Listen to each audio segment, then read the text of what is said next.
अस्सलामु अलैकुम रहमतुल्लाहि व बरकातुहू। आज हम करेंगे perimeter and area of plane figures.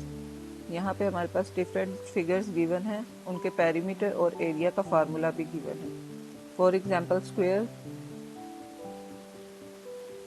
Is equal to, अगर हम उसका पेरीमीटर फाइंड करते हैं तो हमें फार्मूला क्या यूज़ करना है 4l, और एरिया फाइंड करते हैं तो यहाँ पे हमारे पास फार्मूला क्या है l square. l means length. अब लेंथ भी बोल सकते हो आप, इसको साइड भी बोल सकते हो। उसी तरह रेक्टेंगल है हमारे पास, रेक्टेंगल में हमारे पास पेरीमीटर का formula 2 bracket l plus b। l means length and b means breadth, और एरिया के लिए लेंथ मल्टीप्लाई ब्रेथ। ट्रायंगल, अब ट्रायंगल के लिए आपने क्या करना है, जब पेरीमीटर फाइंड करोगे तो आपने तीनों साइड्स को प्लस कर देना है, तो आपके पास पेरीमीटर आ जाएगा। एरिया के लिए आप क्या करोगे 1/2 BH। B means base and H means height. Next हमारे पास शेप है सर्कल में पेरीमीटर का फार्मूला है 2πr और πd। 2πr में r रेडियस को बोलते हैं और d डायमीटर को बोलते हैं। उसी तरह एरिया में हमारे पास फार्मूला क्या है πr स्क्वायर। पाई की वैल्यू फिक्स होती है, पाई इज इक्वल टू 22/7, या फिर अगर आप डेसिमल में लिखते हो तो पाई की वैल्यू क्या होगी 3.142। आप 3.14 तक भी लिख सकते हैं और 3.142 तक भी लिख सकते हैं। नेक्स्ट है सेमी सर्कल में हमारे पास वैल्यू है पाई आर प्लस 2r और 1/2 पाई डी प्लस डी। एरिया के लिए 1/2 पाई आर स्क्वायर। पैरेललोग्राम का फार्मूला है 2 ब्रैकेट a प्लस b। यहाँ पे a और b उसकी साइड्स हैं। उसी तरह BH base multiply height. Trapezium, उसकी 4 साइड्स को आपने प्लस करना है तो पेरीमीटर का फार्मूला आ जाएगा। और अगर आप एरिया फाइंड करते हो तो 1/2 a plus b multiply height. a plus b यहाँ पर parallel side 1 and parallel side 2 है। जहाँ पे भी एरो आपको शो होंगे वो आपकी पैरेलल साइड होंगी। आप किसी को भी a कंसीडर कर सकते हो, किसी को भी b कंसीडर कर सकते हो, तो ये आपके पास पैरेलल साइड्स आ जाएगी। नेक्स्ट हम करेंगे क्वेश्चन नंबर 1, एक्सरसाइज 13A।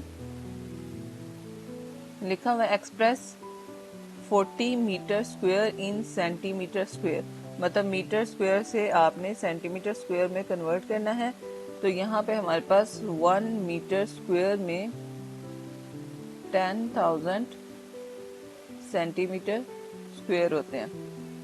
अब 10,000 सेंटीमीटर स्क्वायर है तो यहाँ पे क्या आ जाएगा, अगर हम इसको ऑपोजिट डायरेक्शन में मूव करेंगे, मतलब हमने 1 सेंटीमीटर स्क्वायर में मीटर स्क्वायर फाइंड करने हैं, तो जब छोटी वैल्यू से हम बड़ी में मूव करते हैं तो हम हमेशा क्या करते हैं, डिवाइड करते हैं। तो यहाँ पे वैल्यू आ जाएगी 1 centimetre square is equal to 0.301 metre square. तो ये 2 यूनिट कन्वर्जेंस है जो आपने याद करनी है। अगर ये आपको याद होंगी तो आप क्वेश्चन नंबर 1 इजीली सॉल्व कर सकते हैं। क्वेश्चन नंबर 1 ए पार्ट में हमारे पास वैल्यू गिवन है 40 metre square in centimetre square. आपने फर्स्ट स्टेप वो लिखना है जिसमें हमने बताना है कि मीटर स्क्वायर में कितने सेंटीमीटर स्क्वायर होते हैं। अभी आपको मैंने बताया था कि 1 मीटर स्क्वायर इक्वल होता है 10,000 सेंटीमीटर स्क्वायर के। सेकंड स्टेप में आपने क्या करना है, जो भी यहाँ पे हमारे पास नंबर होगा आपने उस नंबर से बोथ साइड पे मल्टीप्लाई कर देना, मतलब इज इक्वल टू से पहले भी और इज इक्वल टू के बाद भी। तो यहाँ पे हम मल्टीप्लाई करेंगे 40 multiply 1 metre square is equal to 40 multiply 10,000 centimetre square. अब सिंपली मल्टीप्लाई करते हैं ना, 40 को 1 से किया तो 40 मीटर स्क्वायर आ गया। अब 40 को 10,000 से करेंगे तो ये हमारे पास आ जाएगा 40,000 सेंटीमीटर। 40,000 ही आएगा, 4 लाख आ जाएगा क्योंकि एक ज़ीरो यहाँ पे है और 4 ज़ीरोज़ यहाँ पे है, तो टोटल 5 ज़ीरोज़ कंसीडर होंगे, तो 2 2 4 हो गए और एक और ज़ीरो आ जाएगा, टोटल 5 ज़ीरोज़ आ जाएंगे और सेंटीमीटर स्क्वायर आ गया। ये हमारे पास हो गया ए पार्ट सॉल्व। अब नेक्स्ट हम करेंगे इसका बी पार्ट सॉल्व। अब बी पार्ट में हमारे पास वैल्यू है 16 centimetre square in metre square. अब यहाँ पे हमने वैल्यू पुट करनी है 1 सेंटीमीटर स्क्वायर में कितने मीटर स्क्वायर होते हैं, तो यहाँ हमारे पास वैल्यू है 0.30 और 1 मीटर स्क्वायर। अब नंबर हमारे पास क्या है 16, जिसके साथ आपने मल्टीप्लाई करना है, तो यहाँ पे 16 multiply 1 centimetre square is equal to 16 multiply 0.0001 metre square. अब विदाउट कैलकुलेटर सॉल्व करने का मेथड क्या होता है कि आपने अगर तो आपके पास ये जो ज़ीरोज़ हैं वो लेफ़्ट साइड पे हैं, तो आपने पॉइंट जो है, जो इस वैल्यू में पॉइंट मौजूद होगा वो आपने लेफ़्ट साइड पे मूव करना है। कितने डिजिट मूव करना है, जितने पॉइंट के बाद डिजिट्स होंगे ना उतने डिजिट्स आपने पॉइंट को मूव कर देना है लेफ़्ट साइड पे। अगर तो वो ज़ीरोज़ राइट साइड पे है तो आपने उस पॉइंट को राइट साइड पे मूव करना है। अब होल नंबर में पॉइंट हमेशा एंड पे होता है, मतलब 16 के बाद पॉइंट होगा, वो हम लगाते नहीं हैं, लेकिन जब आप कैलकुलेटर यूज़ करोगे तो यहाँ हमेशा लास्ट पर एक पॉइंट होगा। इट मीन्स होल नंबर में डॉट होता है लेकिन वो लास्ट पर होता है। आपने उस पॉइंट को मूव करना है 4 डिजिट्स। अब ज़ीरोज़ हमारे पास लेफ्ट साइड पे है तो हमने लेफ्ट साइड पे मूव करना है। अब टोटल अगर हम मूव करते हैं, फॉर एग्जांपल हमारे पास 16 है, पॉइंट हमारे पास लास्ट पर है, तो आप इसको मूव करोगे लेफ्ट साइड पे 1 2। अब टोटल हमने 4 डिजिट्स मूव करना था, यहाँ पर हमारे पास जस्ट 2 डिजिट्स हैं, तो आपने 2 ज़ीरोज़ खुद से लगाने हैं। टोटल 4 डिजिट्स मूव कर दिए। अब पॉइंट कहाँ पे आ जाएगा, यहाँ पे,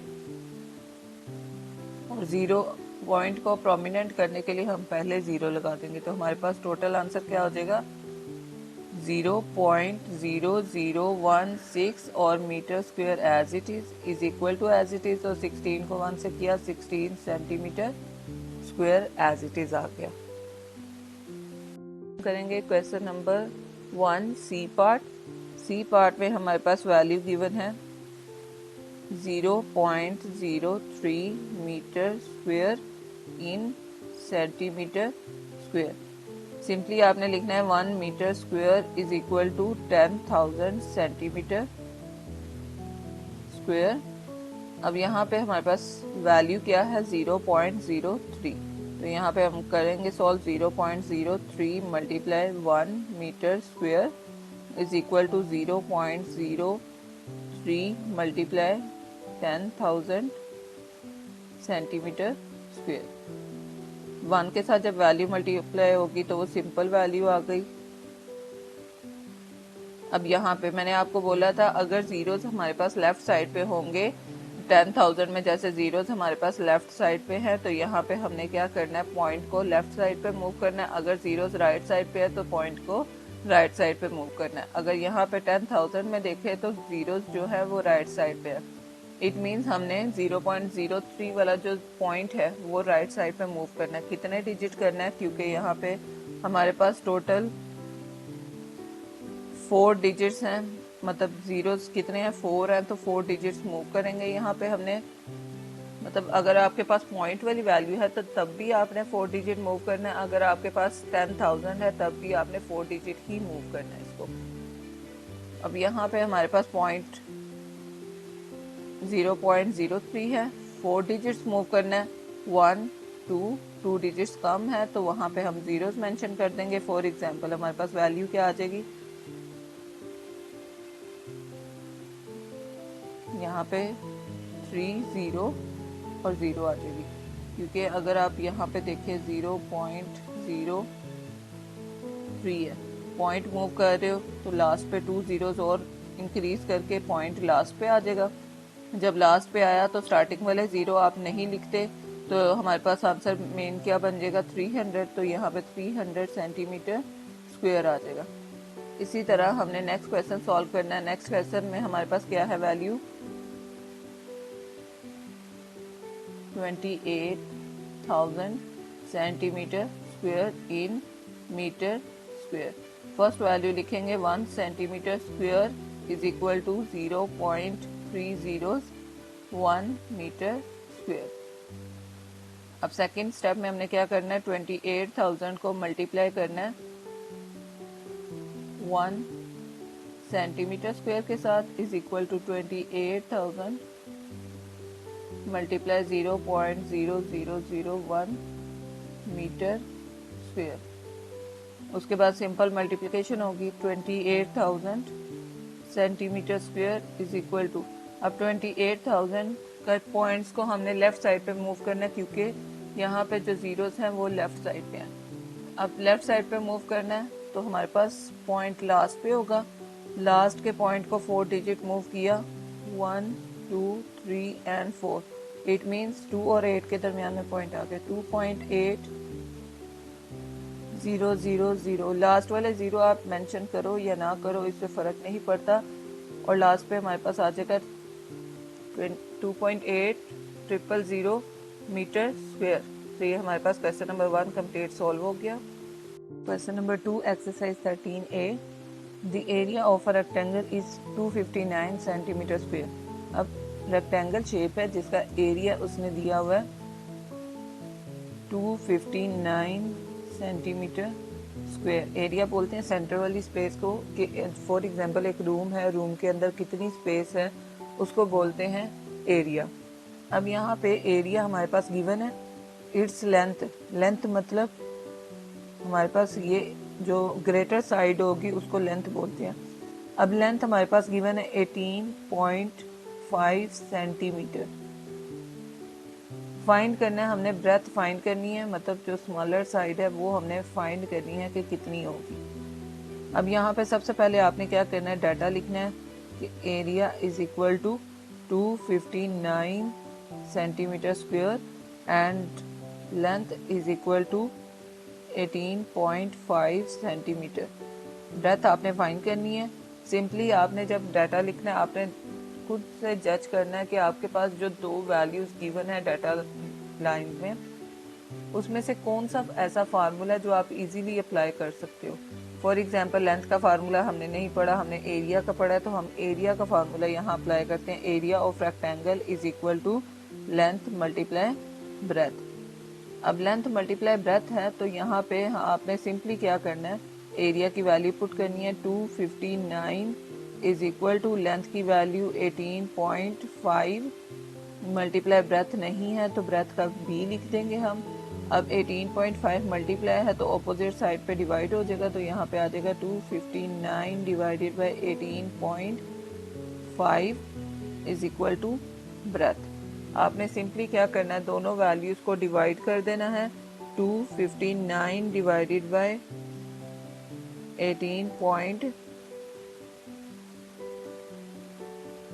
18.5 तो आपके पास आंसर आ जाएगा 14। तो 14 हमारे पास क्या होगी, ब्रेथ। इसके बाद उसने क्या बोला है, पेरीमीटर फाइंड करें। पेरीमीटर बोलते हैं बाउंड्री को। बाउंड्री में आपके पास कितनी वैल्यूज हैं, आप अगर आप उन सबको ऐड कर देते हो तो आपके पास पेरीमीटर आ जाएगा। किसी भी शेप का अगर आपने पेरीमीटर फाइंड करना है तो आप सिंपली बाउंड्रीज को प्लस कर दो। तो यहाँ पे हम पेरीमीटर फाइंड करते हैं। पेरीमीटर में हमारे पास एक 18.5 सेंटीमीटर है, अपर साइड भी 18.5 सेंटीमीटर होगी। उसी तरह जो हमने ब्रेथ फाइंड की है वो 14 सेंटीमीटर थी, तो दूसरी साइड भी 14 हो जाएगी सेंटीमीटर। टोटल आप सारी साइड्स को प्लस कर दोगे तो आपके पास पेरीमीटर आ जाएगा। लेकिन अगर आप फार्मूला यूज करके फाइंड करना चाहते हो तो फार्मूला हमारे पास होता है 2 ब्रैकेट L प्लस B। अब यहाँ पे 2 क्यों यूज होता है, क्योंकि 2 टाइम आपके पास लेंथ है और 2 टाइम ही आपके पास ब्रेथ की वैल्यू है, इसलिए हम 2 यूज करेंगे, 2 ब्रैकेट L प्लस B। अब 2 ब्रैकेट L की वैल्यू है हमारे पास 18.5 प्लस ब्रेथ की वैल्यू 14, 2 ब्रैकेट। अब दोनों को प्लस करेंगे, 18.5 प्लस 14, तो आपके पास आंसर आ जाएगा इसका 32.5। फिर आपने क्या करना है, इसको 2 से मल्टीप्लाई कर देना है। मल्टीप्लाई करने के बाद आपके पास सिंपली आंसर क्या आ जाएगा 65। और यूनिट हम क्या यूज़ करेंगे, सेंटीमीटर। और उसी तरह ब्रेथ में भी हमारा यूनिट क्या होगा, सेंटीमीटर। आपने लास्ट पे जो आंसर होगा उसके साथ यूनिट लाजमी मेंशन करना है। नेक्स्ट हम करेंगे क्वेश्चन नंबर 3। क्वेश्चन नंबर 3 में हमारे पास स्टेटमेंट गिवन है, in the figure a triangle is removed from a square side 9 metre. मतलब जो इसकी साइड है वो कितनी है, 9 मीटर की है। अब स्क्वायर शेप है तो सारी साइड्स क्या होंगी, इक्वल होंगी। Find the area of the figure, figure का एरिया फाइंड करना है। अब देखें एरिया के अंदर से उसने कहा रिमूव्ड की गई है, मतलब माइनस की गई है, निकाल दी गई है। जब निकाल दी गई है ट्रायंगल, तो यहाँ पे आपने सबसे पहले डाटा अगर आप लिखते हो तो डाटा में क्या आएगा, साइड उसने दी हुई है तो यहाँ पे आ जाएगा side is equal to 9 metre. और सेकंड उसने 2 वैल्यूज दी हुई हैं जो एक दूसरे पर परपेंडिकुलर है। अगर आप ट्रायंगल का फार्मूला याद करो तो वहाँ पे हमारे पास था 1/2 BH एरिया के लिए। 1/2 BH था, B मतलब बेस और H मतलब हाइट। अब दोनों परपेंडिकुलर हैं, बेस और हाइट एक दूसरे पर परपेंडिकुलर होते हैं। दोनों परपेंडिकुलर है तो आप किसी को भी बेस और किसी को भी हाइट कंसीडर कर सकते हैं। फॉर एग्जांपल मैं बेस 2.5 को कंसीडर कर लेती हूँ और हाइट किसको, height is equal to 3 metre. ये हमारे पास डाटा हो गया। अब एरिया ऑफ फिगर फाइंड करना है। एरिया ऑफ फिगर का फिग लिख देते हैं इज इक्वल टू, अब जो सबसे बड़ी शेप होती है आपने सबसे पहले उसका नाम लिखना होता है। तो यहाँ पे बड़ी शेप में क्या है, स्क्वायर है। स्क्वायर में से रिमूव किया गया है तो area of square minus area of triangle.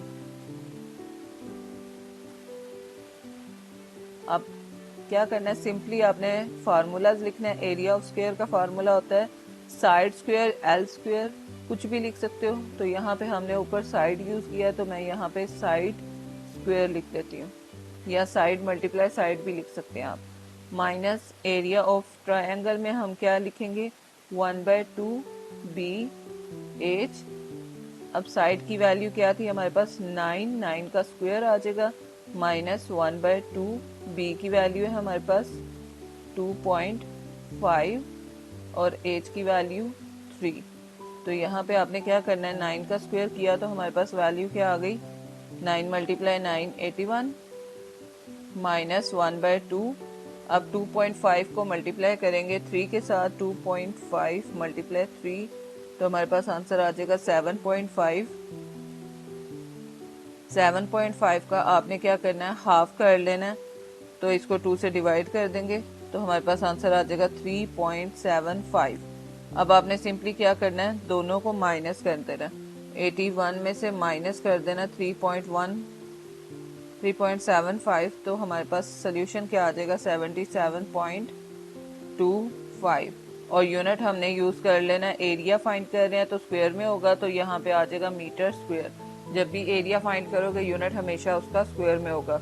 तो यहाँ पे 77.25 मीटर स्क्वायर आ जाएगा।